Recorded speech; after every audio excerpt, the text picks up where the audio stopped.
Thor Diekow back with you. It's this week on Blu-ray and DVD. Welcome back to another jam-packed edition, and I do mean jam-packed. We begin with the Oscar winner for Best Original Screenplay. Spike Jonze returns with Her, a modern love story for the digital age. Have a look. Good morning, Theodore. Good morning. You have a meeting in 5 minutes. You want to try getting out of bed? Get up! You're too funny. Theodore, I saw in your emails that you'd gone through a breakup recently. You're kind of nosy. Am I? You'll get used to it. So there you have it, set in the not-too-distant future in Los Angeles. Joaquin Phoenix getting over a divorce. He works for a company that writes love letters for other people. Also stars Rooney Mara, Amy Adams, Olivia Wilde, and Scarlett Johansson, who never appears on camera because she is the voice of his brand new operating system. And he falls in love with his computer, essentially, but it never gets creepy. It's one of the most beautiful films of last year with an amazing screenplay, and it was well-deserving of the Oscar. Joaquin Phoenix was so lovable in this film, and it was such a nice change from The Master, in which he was also great, but it was great to see him sort of have such redeeming qualities and have such a sympathetic character. This is a beautiful movie and a wonderful look at the digital age, modern technology, and what it says about past and future relationships, and really where we're going with technology in terms of becoming antisocial. It's got that great quirky charm that we've come to love from Spike Jonze. So check it out on Blu-ray. It's got some great bonus features, 3 featurettes that get into the production of this wonderful film. One of my favorites of 2013. Don't miss Her. You can get it now on Blu-ray and DVD. Next, we're talking That Awkward Moment, and this stars a trio of great actors. Unfortunately, they don't have anything to work with here. I'm talking about Zac Efron, Miles Teller, and Michael B. Jordan. Get a look. In our 30s, we're gonna settle down with kids, we're gonna live a boring life. This is about us right now. I don't know. We're staying single with you, man. We're staying single with you. We're gonna keep last night alive as long as humanly possible. Nobody gets in a relationship. Nobody changes their status. Right? Is that ice cream? Yeah, it's peanut butter chocolate. Yeah, a lot of the scenes play out rather awkwardly, like you just saw there, and it seemed like they didn't quite have their comic timing in sync.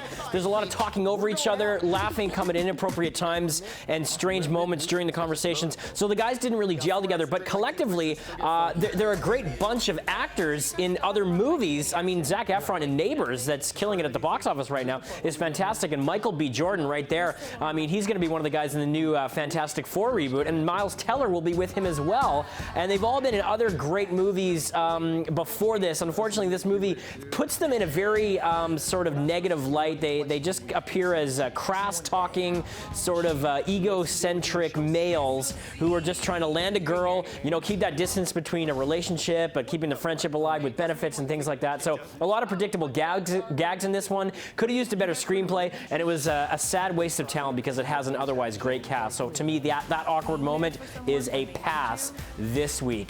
All right, next we're going to switch gears slightly and talk, yes, Aaron Eckhart in a movie that I can't believe he took the job for, I, Frankenstein, and he stars as the monster himself in a modern retelling. This is actually based on a graphic novel set in the dystopic future where there's a battle going on between demons and gargoyles, and yes, Aaron Eckhart stars as the actual sort of modern version of the classic Frankenstein monster. He's all stitched up, and he's got this sort of malaise about him because he's not quite human, he's not quite monster. This was a big hit, I guess, with the 3D crowd, but it doesn't translate very well onto the small screen. And the dialogue and the special effects, the screenplay, the acting, it's all quite laughable. So if you're looking for a B-movie schlockfest, I, Frankenstein might be right up your alley, but man, if you try to take it seriously, it's one of the worst films of the year. So Aaron Eckhart, you know better, and we expect more from you, my friend. This is kind of like a Underworld reboot that they're trying to go for in that same vein, but sadly they don't even come close. All right, let's forget all that nonsense and move on to another title, Stalingard, and this is actually the highest grossing film in Russia in their history, so it's great to see movies coming out from other parts of the world, and this is about a band of determined Russian soldiers who fight to hold a strategic building in their devastated city against the ruthless German army set in World War II, and in the process they get really connected with a Russian woman who's been living there. The Blu-ray comes with the making of Stalingard, which is behind behind-the-scenes look at making of the film and stereoscopic Stalingard, which is how they made Russia's very first IMAX 3D film. So this movie is big on epic battles. It's, you know, a big one that turned the tide of World War II. And as I said, the highest-grossing film in that country, and it was their submission for Best Foreign Language Film at the Academy Awards. So you've got grand sort of battles against human drama as they fight to defend their city. It could have used a better screenplay, this one, and you know, it's not exactly Oscar caliber material when it comes to the human drama. It's big on the big action set pieces and the larger than life sort of violence, with a lot of the slow-mo and stylized violence and things like that. But it does work, and it's nice to see such a grand scale movie that could sort of reach the echelons of other Hollywood movies coming out of Russia. So some interesting things being done in other corners of the world outside of the big Hollywood studio system. So check that one out. Stalingard looks beautiful on the Blu-ray. All right, now we're going to move right along and we're going to talk TV. And yes, Kenny Powers is back for a 4th and final season in Eastbound and Down.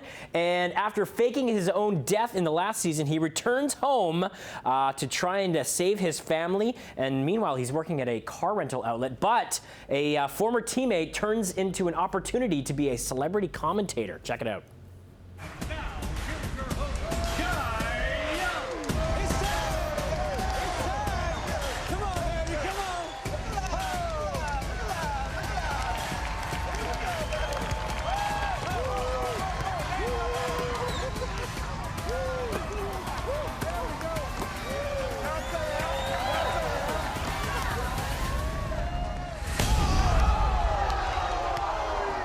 Yeah, and if you follow the show, you know that scene is a big turning point for Kenny Powers' character.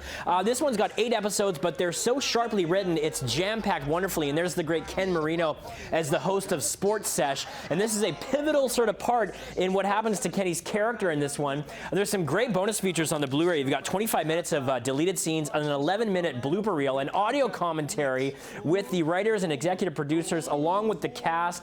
Great show, so well written. I mean, Danny McBride was born to play this role. And what I like about Eastbound and Down is that it gets over the top and funny and crass at times and hilarious, and then it kind of brings it back down and grounds it with some darkness and some poignancy. So there's always a message, always a lesson about his family life, about what he's done, and the repercussions he's facing and the lies that he's told in his life, and that kind of comes back sometimes to haunt him. So it's not always absurd and ludicrous.